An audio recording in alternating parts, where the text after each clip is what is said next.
नमस्कार खबरां दे इस बुलेटिन च तुहाडा स्वागत। मैं रजनी। पहला पेश ने 24 खबरां। केंद्रीय खेतीबाड़ी मंत्री नरेंद्र सिंह तोमर ने राज सभा विच कहा है कि केंद्र सरकार प्रधानमंत्री नरेंद्र मोदी की अगवाई च देश के पिंडां, गरीबां ते किसानां दे विकास दे लई वचनबद्ध है। कहा केंद्र सरकार ने 6,000 करोड़ रुपए की माली सहायता दे नाल 10,000 नवे किसान उत्पादक संगठन कायम करने का फैसला किया है।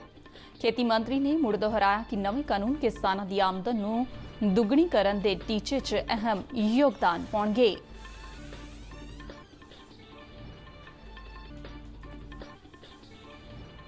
संसद के दोवें सदन विरोधी पार्टियां दे हंगामिਆਂ ਦੇ चलदिਆਂ सोमवार तक ਦੇ ਲਈ मुलतवी। सोमवार ਨੂੰ सदन ਦੇ ਵਿੱਚ सरकार ਵੱਲੋਂ राष्ट्रपति ਦੇ भाषण ਤੇ ਧੰਨਵਾਦ ਮਤੇ ਤੇ ਹੋਈ ਚਰਚਾ ਦਾ जवाब ਦਿੱਤਾ ਜਾਵੇਗਾ।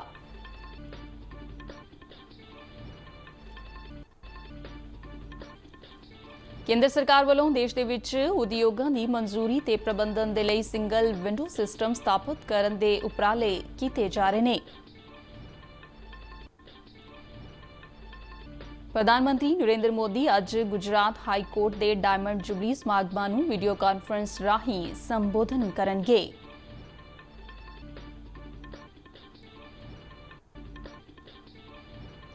केंद्रीय सिक्ख्या मंत्री रमेश पोखरियाल निशंक ने कहा कि प्रधानमंत्री नरेंद्र मोदी की अगवाई हेठ सिक्ख्या, विज्ञान और सूचना टैक्नोलॉजी के खेत्र च भारत और आसियान देशों विचाले संबंध होर मजबूत होए ने।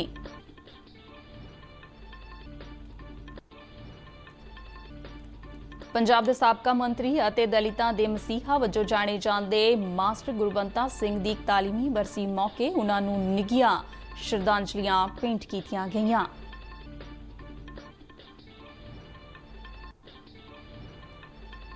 देश विच हुण तक कोविड-19 दे 52,90,000 तो वध लाभार्थियों का टीकाकरण मुकम्मल हो चुका है।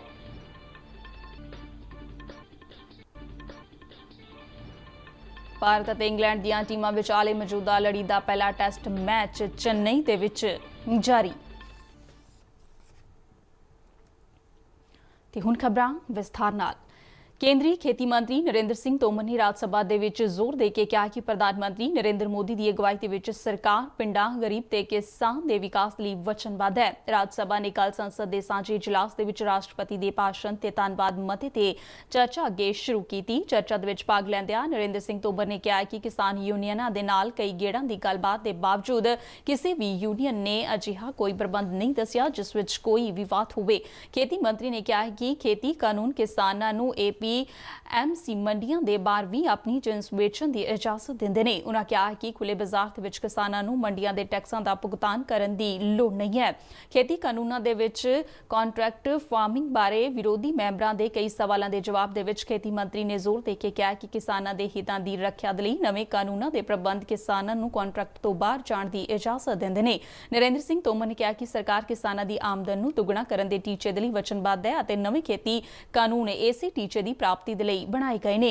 खेती मंत्री ने कहा कि देशव्यापी कोविड लॉकडाउन दौरान देश ने मिसाली अनुशासन विखाया है। उन्होंने कहा कि प्रधानमंत्री नरेंद्र मोदी वालों लए गए फैसले अते नागरिकां दी तरफों उन्हां दा सख्ती दे नाल पालन करना शलाघायोग है जिस दे कारण कोविड रोगियों के सेहतमंद होने की दर काफ़ी चंगी रही है। तोमर ने कहा कि देश ने पीपीई किट बनाने की अपनी समर्था विच बहुत वड्डा बदलाव देखा और इन्हां किटां नूं होरनां देशां विच भी बरामद करने की समर्था विकसित की थी। उन्होंने कहा कि भारत विच कोविड विरुद्ध टीकाकरण की शुरुआत की गई है और दूसरे देशों नूं भी टीकाकरण दे विच मदद करने की पहल हुई है। खेती मंत्री ने कहा कि प्रधानमंत्री नरेंद्र मोदी ने हमेशा ग्राम पंचायतों नूं आर्थिक तौर पर मजबूत करने की वकालत की है। उन्होंने कहा कि देश दे विच ग्राम पंचायतां राही लगभग 2,80,000 करोड़ रुपए खर्च किए जाएंगे तां जो उन्हां नूं आर्थिक रूप दे विच विहारक ते विकास मुखी बनाया जा सके। उन्होंने कहा कि स्वामित्व योजना नूं 6 सूबियां दे विच शुरू किया गया सी अते हुण सारे सूबियां दे विच इसदा विस्तार किया गया है। एनडीए सरकार तहत महात्मा गांधी नरेगा योजना नूं फिर तो शुरू करने दे जोर दिंदियां तोमर ने कहा कि यूपीए शासन दे उल्ट सरकार ने यकीनी बनाया कि मनरेगा तहत किए गए काम देश दे विच विहारक बुनियादी ढांचे विकसित करन। खेती मंत्री ने कहा कि पेंडू भारत दे विच स्वै सहायता समूहां नूं पिंडां दे विच विकास कार्यां दे लई मजबूत बनाउण दे लई आर्थिक रूप दे नाल शक्तिशाली बनाया गया है। प्रधानमंत्री आवास योजना ग्रामीण ਦੀਆਂ ਉਪਲਬਧੀਆਂ ਤੇ ਰੋਸ਼ਨੀ ਪਾਉਂਦਿਆਂ नरेंद्र सिंह तोमर ने कहा कि सरकार ने ग्रामीण भारत दे विच जीवन नूं ਆਸਾਨ ਬਣਾਉਣ ਦੀ ਦਿਸ਼ਾ ਦੇ ਵਿੱਚ ਮਹੱਤਵਪੂਰਨ ਯਤਨ ਕੀਤੇ ਨੇ। ਉਹਨਾਂ ਦੱਸਿਆ ਕਿ ਪ੍ਰਧਾਨ ਮੰਤਰੀ ਕਿਸਾਨ ਯੋਜਨਾ ਤਹਿਤ ਦੇਸ਼ ਦੇ ਵਿੱਚ ਲਗਭਗ 1,15,000 ਕਰੋੜ ਰੁਪਏ ਸਿੱਧੇ ਕਿਸਾਨਾਂ ਦੇ ਖਾਤਿਆਂ ਦੇ ਵਿੱਚ ਭੇਜੇ ਗਏ ਨੇ। ਉਹਨਾਂ ਕਿਹਾ ਕਿ ਇਸ ਸਮੇਂ ਦੇਸ਼ ਦੇ ਵਿੱਚ 86% ਛੋਟੇ ਅਤੇ ਬਹੁਤ ਛੋਟੇ ਕਿਸਾਨ ਨੇ। ਤੋਮਰ ਨੇ ਕਿਹਾ ਕਿ ਕੇਂਦਰ ਨੇ 6,000 ਕਰੋੜ ਤੋਂ ਵੱਧ ਦੀ ਵਿੱਤੀ ਸਹਾਇਤਾ ਦੇ ਨਾਲ 10,000 ਨਵੇਂ FPO ਬਣਾਉਣ ਦਾ फैसला किया है। भारत सरकार नरेंद्र मोदी जी का नेतृत्व पूरी तरह किसानों के प्रति प्रतिबद्ध है, किसानों के प्रति समर्पित है। किसान आंदोलन के लिए हम लोगों ने लगातार उनको सम्मान देने की कोशिश की है, 12 बार ससम्मान बुलाकर बातचीत की है। एक शब्द भी हमने उनके बारे में इधर उधर नहीं बोला, संवेदनशीलता के साथ विचार किया है। लेकिन हमने ये जरूर कहा है कि आप प्रावधान में कहां गलती है विनम्रता पूर्वक हमारा ध्यान आकर्षित करिए। हमने जो उनकी भावना के अंतर्गत जिन बिंदुओं को चिन्हित किया जा सकता था उनको भी चिन्हित करके बताया कि हमको आपकी लगती है कि आपको यह शंका है। संसद के दोवें सदनों ਦੇ ਵਿੱਚ खेती कानूनों ਨੂੰ ਲੈ ਕੇ ਵਿਰੋਧੀ ਪਾਰਟੀਆਂ ਵੱਲੋਂ ਕੀਤੇ ਗਏ ਹੰਗਾਮੇ ਦੇ ਚੱਲਦਿਆਂ ਸਦਨ ਦੀ ਕਾਰਵਾਈ ਨੂੰ ਸੋਮਵਾਰ ਤੱਕ ਮੁਲਤਵੀ ਕਰ ਦਿੱਤਾ ਗਿਆ ਹੈ। ਰਾਜ ਸਭਾ ਦੇ ਵਿੱਚ ਸਦਨ ਦੀ ਕਾਰਵਾਈ ਮੁਲਤਵੀ ਕਰਨ ਤੋਂ ਪਹਿਲਾਂ ਰਾਸ਼ਟਰਪਤੀ ਦੇ ਭਾਸ਼ਣ ਤੇ ਧੰਨਵਾਦ ਮਤੇ ਤੇ ਚਰਚਾ ਮੁਕੰਮਲ ਹੋ ਗਈ ਸੀ। ਸੋਮਵਾਰ ਨੂੰ ਸਦਨ ਦੇ ਵਿੱਚ ਸਰਕਾਰ ਵੱਲੋਂ ਚਰਚਾ ਦਾ ਜਵਾਬ ਦਿੱਤਾ ਜਾਵੇਗਾ। ਰਾਸ਼ਟਰਪਤੀ ਦੇ ਧੰਨਵਾਦ ਮਤੇ ਤੇ ਚਰਚਾ ਦੇ ਤੀਜੇ ਦਿਨ ਵੀ ਵਿਰੋਧੀ ਪਾਰਟੀਆਂ ਨੇ खेती ਕਾਨੂੰਨਾਂ ਨੂੰ ਵਾਪਸ ਲੈਣ ਦੀ ਮੰਗ ਜਾਰੀ ਰੱਖੀ। ਸਦਨ ਦੇ ਵਿੱਚ ਬਿੱਲਾਂ ਦੇ ਪਾਸ ਹੋਣ ਨੂੰ ਗੈਰ ਸੰਵਿਧਾਨਕ ਕਰਾਰ ਦਿੰਦਿਆਂ ਕਾਂਗਰਸ ਦੇ ਸਾਂਸਦ ਆਨੰਦ ਸ਼ਰਮਾ ਨੇ खेती ਕਾਨੂੰਨਾਂ ਨੂੰ ਫੌਰੀ ਵਾਪਸ ਲੈਣ ਦੀ ਮੰਗ ਕੀਤੀ।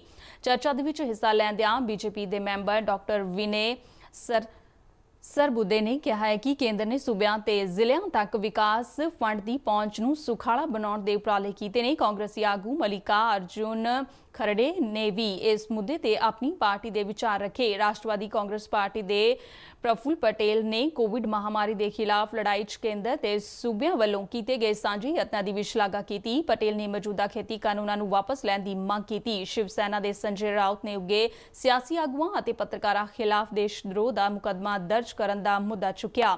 ਸ਼੍ਰੋਮਣੀ ਅਕਾਲੀ ਦਲ ਦੇ ਸੁਖਦੇਵ ਸਿੰਘ ਢੀਂਡਸਾ ਨੇ MSP ਦੀ ਗਣਨਾ ਦੇ ਲਈ ਵਿਗਿਆਨਿਕ ਆਧਾਰ ਦੀ ਮੰਗ ਕੀਤੀ। ਉਹਨਾਂ ਨੇ ਵੀ ਸਰਕਾਰ ਤੋਂ खेती ਕਾਨੂੰਨ ਵਾਪਸ ਲੈਣ ਦੀ ਮੰਗ ਚੁੱਕੀ। ਦੂਜੇ ਪਾਸੇ ਲੋਕ ਸਭਾ ਦੇ ਵਿੱਚ ਹੰਗਾਮੇ ਦੇ ਦੌਰਾਨ ਹੀ ਸਪੀਕਰ ਓਮ ਬਿਰਲਾ ਨੇ ਪ੍ਰਸ਼ਨ ਕਾਲ ਦੇ ਸੰਚਾਲਨ ਦੀ ਕੋਸ਼ਿਸ਼ ਕੀਤੀ। ਇਸ ਦੌਰਾਨ ਮੈਂਬਰਾਂ ਨੇ ਸਿਹਤ ਮੰਤਰਾਲੇ ਦੇ ਨਾਲ ਸੰਬੰਧਿਤ ਸਵਾਲ ਪੁੱਛੇ, ਜਿਸ ਦਾ ਜਵਾਬ ਕੇਂਦਰੀ ਸਿਹਤ ਤੇ ਪਰਿਵਾਰ ਭਲਾਈ ਮੰਤਰੀ ਡਾਕਟਰ ਹਰਸ਼ਵਰਧਨ ਨੇ ਦਿੱਤਾ। ਸਿਹਤ ਮੰਤਰੀ ਨੇ ਦੱਸਿਆ ਕਿ ਦੇਸ਼ ਦੇ ਵਿੱਚ ਤਿਆਰ ਕੀਤੀ ਗਈ ਵੈਕਸੀਨ ਦੀ ਸਪਲਾਈ ਦੇ ਲਈ 22 ਦੇਸ਼ਾਂ ਨੇ ਅਪੀਲ ਕੀਤੀ ਹੈ, ਜਿਨ੍ਹਾਂ ਵਿੱਚੋਂ 15 ਦੇਸ਼ਾਂ ਨੂੰ ਉਸ ਦੀ ਸਪਲਾਈ ਭੇਜੀ ਜਾ ਚੁੱਕੀ ਹੈ।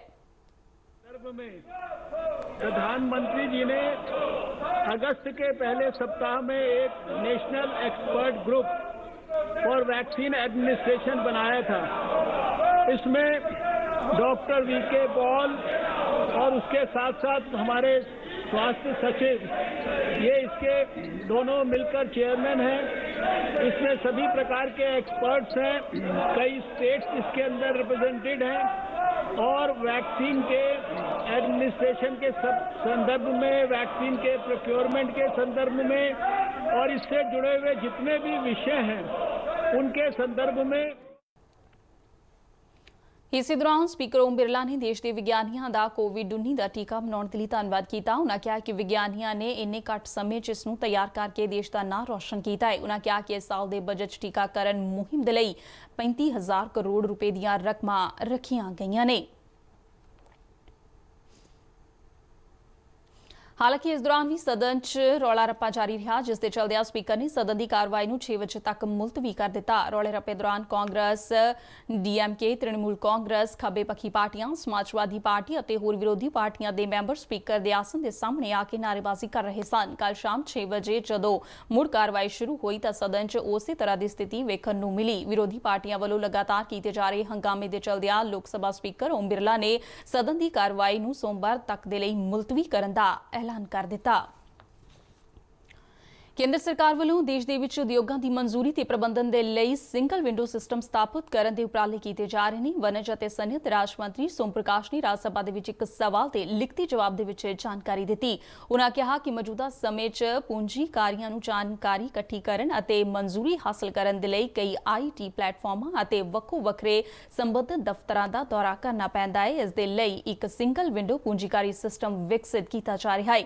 ਇਸ ਰਾਹੀਂ ਦੇਸ਼ 'ਚ ਰੁਜ਼ਗਾਰ ਸ਼ੁਰੂ ਕਰਨ ਦੇ ਲਈ ਕੇਂਦਰ ਤੇ ਸੂਬਾ ਸਰਕਾਰਾਂ ਤੋਂ ਲੋੜੀਂਦੀਆਂ ਮਨਜ਼ੂਰੀਆਂ ਤੇ ਪ੍ਰਬੰਧਨ ਸੰਬੰਧੀ ਹੋਰ ਜ਼ਰੂਰੀ ਕੰਮ ਇੱਕੋ ਡਿਜੀਟਲ ਪਲੇਟਫਾਰਮ ਤੇ ਮੁਕੰਮਲ ਕੀਤੇ ਜਾਣਗੇ। ਉਨ੍ਹਾਂ ਦੱਸਿਆ ਹੈ ਕਿ ਇਹ ਇੱਕ ਕੌਮੀ ਪੱਧਰ ਦਾ ਪਲੇਟਫਾਰਮ ਹੋਵੇਗਾ ਜਿਹੜਾ ਮੌਜੂਦਾ ਪੋਰਟਲਾਂ 'ਚ ਕੋਈ ਅੜਿੱਕਾ ਪਾਏ ਬਿਨਾਂ ਨਵੀਂ ਮਨਜ਼ੂਰੀ ਪ੍ਰਣਾਲੀ ਨੂੰ ਯਕੀਨੀ ਬਣਾਏਗਾ। ਇਹ ਪੂੰਜੀਕਾਰੀਆਂ ਨੂੰ ਵੱਖੋ ਵੱਖਰੇ ਸਮਿਆਂ ਤੇ ਲੋੜੀਂਦੀਆਂ ਮਨਜ਼ੂਰੀਆਂ ਅਤੇ ਉਸ ਵੱਲੋਂ ਕੀਤੇ ਗਏ ਉਪਰਾਲਿਆਂ ਦੀ ਤਾਜ਼ਾ ਸਥਿਤੀ ਬਾਰੇ ਨਾਲੋਂ ਨਾਲ ਜਾਣਕਾਰੀ ਦਿੰਦਾ ਰਹੇਗਾ। ਪ੍ਰਧਾਨ ਮੰਤਰੀ ਨਰਿੰਦਰ ਮੋਦੀ ਅੱਜ ਗੁਜਰਾਤ ਹਾਈ ਕੋਰਟ ਦੇ ਡਾਇਮੰਡ ਜੁਬਲੀ ਸਮਾਗਮਾਂ ਨੂੰ ਵੀਡੀਓ ਕਾਨਫਰੰਸ ਰਾਹੀਂ ਸੰਬੋਧਨ ਕਰਨਗੇ। ਉਹ ਗੁਜਰਾਤ ਹਾਈ ਕੋਰਟ ਦੀ ਸਥਾਪਨਾ ਦੇ 60 ਸਾਲ ਪੂਰੇ ਹੋਣ ਮੌਕੇ ਇੱਕ ਯਾਦਗਾਰੀ ਡਾਕ ਟਿਕਟ ਵੀ ਜਾਰੀ ਕਰਨਗੇ। ਇਸ ਦੌਰਾਨ ਕਾਨੂੰਨ ਅਤੇ ਨਿਆਂ ਮੰਤਰੀ ਰਵੀ ਸ਼ੰਕਰ ਪ੍ਰਸਾਦ, ਸੁਪਰੀਮ ਕੋਰਟ ਅਤੇ ਗੁਜਰਾਤ ਹਾਈ ਕੋਰਟ ਦੇ ਜੱਜ, ਗੁਜਰਾਤ ਦੇ ਮੁੱਖ ਮੰਤਰੀ ਵਿਜੇ ਰੂਪਾਨੀ ਵੀ ਮੌਜੂਦ ਰਹਿਣਗੇ। ਸਮਾਗਮ 'ਚ ਗੁਜਰਾਤ ਦੇ ਕਾਨੂੰਨ ਭਾਈਚਾਰੇ ਦੇ ਨਾਲ ਸੰਬੰਧਿਤ ਮੈਂਬਰ ਵੀ ਸ਼ਿਰਕਤ ਕਰਨਗੇ। ਕੇਂਦਰੀ ਸਿੱਖਿਆ ਮੰਤਰੀ ਰਮੇਸ਼ ਪੋਖਰਿਆਲ ਨਿਸ਼ੰਕ ਨੇ ਕਿਹਾ ਕਿ ਪ੍ਰਧਾਨ ਮੰਤਰੀ ਨਰਿੰਦਰ ਮੋਦੀ ਦੀ ਅਗਵਾਈ ਹੇਠ ਸਿੱਖਿਆ, ਵਿਗਿਆਨ ਅਤੇ ਸੂਚਨਾ ਟੈਕਨੋਲੋਜੀ ਦੇ ਖੇਤਰ 'ਚ ਭਾਰਤ ਅਤੇ ਆਸੀਆਨ ਦੇਸ਼ਾਂ ਵਿਚਾਲੇ ਸੰਬੰਧ ਹੋਰ ਮਜ਼ਬੂਤ ਹੋਏ ਨੇ। ਆਸੀਆਨ ਭਾਰਤ ਹੈਕਾਥਾਨ ਦੇ ਸਮਾਪਤੀ ਸਮਾਗਮ ਨੂੰ ਸੰਬੋਧਨ ਕਰਦਿਆਂ ਉਨ੍ਹਾਂ ਕਿਹਾ ਕਿ ਭਾਰਤ ਅਤੇ ਆਸੀਆਨ ਦੇਸ਼ਾਂ ਵਿਚਾਲੇ ਊਰਜਾ ਅਤੇ ਕੌਮਾਂਤਰੀ ਵਿਸ਼ਿਆਂ ਤੇ ਸਹਿਯੋਗ ਹੋਰਨਾਂ ਸੰਗਠਨਾਂ ਅਤੇ ਦੇਸ਼ਾਂ ਲਈ ਇੱਕ ਚੰਗਾ ਉਦਾਹਰਣ ਬਣ ਸਕਦਾ ਹੈ। ਸਿੱਖਿਆ ਮੰਤਰੀ ਨੇ ਕਿਹਾ ਕਿ ਜੇ ਭਾਰਤ ਅਤੇ ਆਸੀਆਨ ਮੁਲਕ ਮਨੁੱਖੀ ਸੋਮਿਆਂ ਤੇ ਕੁਦਰਤੀ ਭੰਡਾਰਾਂ ਦੀ ਸੁਚੱਜੀ ਵਰਤੋਂ ਕਰਦੇ ਨੇ ਤੇ ਇਸ ਦੇ ਨਾਲ ਮਨੁੱਖਤਾ ਤੇ ਦੁਨੀਆ ਦੀ ਬਿਹਤਰੀ ਦੇ ਲਈ ਇੱਕ ਨਵਾਂ ਖੇਤਰ ਖੁੱਲ੍ਹੇਗਾ। ਇਸ ਮੌਕੇ ਵਿਦੇਸ਼ ਮੰਤਰੀ ਡਾਕਟਰ ਐਸ ਜਯਸ਼ੰਕਰ ਨੇ ਕਿਹਾ ਕਿ ਆਸੀਆਨ ਭਾਰਤ ਹੈਕਾਥਾਨ ਨੌਜਵਾਨਾਂ ਨੂੰ ਆਪਣੀ ਸਮਝ ਅਤੇ ਊਰਜਾ ਦਾ ਇੱਕੋ ਵੇਲੇ ਸੁਚੱਜਾ ਇਸਤੇਮਾਲ ਕਰਨ ਦੇ ਲਈ ਨਿਵੇਕਲਾ ਮੰਚ ਪ੍ਰਦਾਨ ਕਰਦਾ ਹੈ। ਇਸ ਹੈਕਾਥਾਨ 'ਚ 10 ਆਸੀਆਨ ਦੇਸ਼ਾਂ ਅਤੇ ਭਾਰਤ ਤੋਂ ਤਕਰੀਬਨ 300 ਤੋਂ ਵੱਧ ਵਿਦਿਆਰਥੀਆਂ ਅਤੇ ਅਧਿਕਾਰੀਆਂ ਨੇ ਹਿੱਸਾ ਲਿਆ। ਪੰਜਾਬ ਦੇ ਸਾਬਕਾ ਮੰਤਰੀ ਅਤੇ ਦਲਿਤਾਂ ਦੇ ਮਸੀਹਾ ਵਜੋਂ ਜਾਣੇ ਜਾਂਦੇ ਮਾਸਟਰ ਗੁਰਬੰਤਾ ਸਿੰਘ ਦੀ 41ਵੀਂ ਬਰਸੀ ਮੌਕੇ ਉਨ੍ਹਾਂ ਨੂੰ ਨਿੱਘੀਆਂ ਸ਼ਰਧਾਂਜਲੀਆਂ ਭੇਂਟ ਕੀਤੀਆਂ ਗਈਆਂ। ਮਾਸਟਰ ਗੁਰਬੰਤਾ ਸਿੰਘ ਦੇ ਜੱਦੀ ਪਿੰਡ ਧਾਲੀਵਾਲ ਵਿਖੇ ਉਨ੍ਹਾਂ ਦੀ ਯਾਦਗਾਰ ਤੇ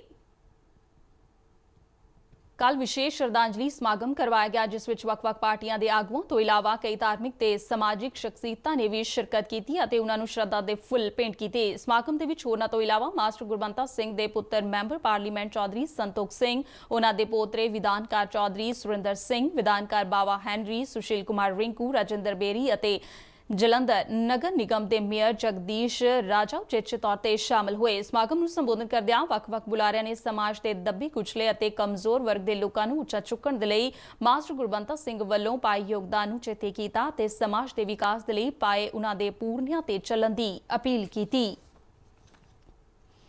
ਕੌਮੀ ਜਾਂਚ ਏਜੰਸੀ NIA ਨੇ ਅੰਮ੍ਰਿਤਸਰ ਦੇ ਰਣਜੀਤ ਵਿਹਾਰ ਤੋਂ ਇੱਕ ਵਿਅਕਤੀ ਨੂੰ ਗ੍ਰਿਫਤਾਰ ਕੀਤਾ ਹੈ, ਜਿਹੜਾ ਅੱਤਵਾਦੀ ਜਥੇਬੰਦੀ ਹਿਜ਼ਬੁਲ ਮੁਜਾਹਿਦੀਨ ਦੇ ਸੰਪਰਕ ਦੇ ਵਿੱਚ ਸੀ। ਉਸ ਦੀ ਪਹਿਚਾਣ ਗੁਰਦਾਸਪੁਰ ਜ਼ਿਲ੍ਹੇ ਦੀ ਤਹਿਸੀਲ ਬਟਾਲਾ ਦੇ ਪਿੰਡ ਕਾਲਾ ਅਫਗਾਨਾ ਨਿਵਾਸੀ ਮਨਪ੍ਰੀਤ ਸਿੰਘ ਦੇ ਤੌਰ ਤੇ ਹੋਈ ਹੈ, ਜਿਹੜਾ ਅੰਮ੍ਰਿਤਸਰ ਦੇ ਵਿੱਚ ਅਮਰਜੀਤ ਸਿੰਘ ਦੇ ਫਰਜ਼ੀ ਨਾਂ ਦੇ ਨਾਲ ਰਹਿ ਰਿਹਾ ਸੀ। ਗ੍ਰਿਫਤਾਰ ਕੀਤੇ ਗਏ ਵਿਅਕਤੀ ਪਾਸੋਂ 130 ਅਣਚੱਲੇ ਕਾਰਤੂਸ ਅਤੇ 20 ਲੱਖ ਰੁਪਏ ਦੀ ਨਕਦੀ ਵੀ ਬਰਾਮਦ ਕੀਤੀ ਗਈ ਹੈ। ਦੋਸ਼ੀ 500 ਕਿਲੋਗ੍ਰਾਮ ਹੈਰੋਇਨ ਮਾਮਲੇ 'ਚ ਗ੍ਰਿਫਤਾਰ ਰਣਜੀਤ ਸਿੰਘ ਚੀਤਾ ਦੇ ਇਸ਼ਾਰੇ ਤੇ ਨਸ਼ਿਆਂ, ਹਥਿਆਰਾਂ ਅਤੇ ਡਰੱਗ ਮਨੀ ਨੂੰ ਇੱਧਰ-ਉੱਧਰ ਪਹੁੰਚਾਉਣ ਦਾ ਕੰਮ ਕਰਦਾ ਸੀ।